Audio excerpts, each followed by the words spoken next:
I'm running for U.S. Congress District 36, and the only candidate who's worked for an oil company in Texas is, and the only woman, by the way, as Becky Berger asked, said that if she were called to Congress, I would like to ask every candidate, if I'm elected and you were brought to Congress, what would you ask that we could do for you to help preserve oil and gas drilling in Texas, to free it up, to let it go, drill it across America, which has been my mantra from day one of ever deciding to run for this office. Thank you so much for all of your comments.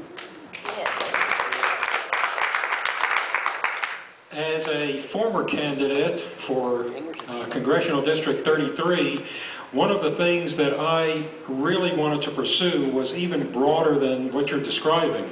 I certainly would like to abolish the EPA, but I think there's a bigger problem, and that is the whole body of administrative law that enables Congress, that has a constitutional boundary to its jurisdiction, to create an agency that is not restricted by those boundaries.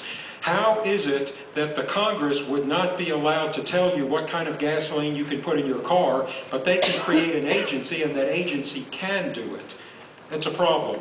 A creating body should not be able to create something that exceeds its own jurisdiction. And that's something I think really ought to be looked into.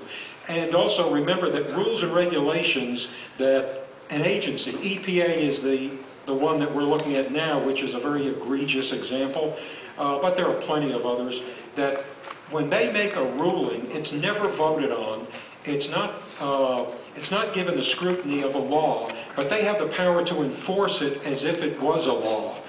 That seems to me that we are, and I believe this started about 1930 something when this an Administrative Law Act was passed that allowed them to do that. I believe that needs to be looked into, because that is I think a clear violation of the intent of our Constitution.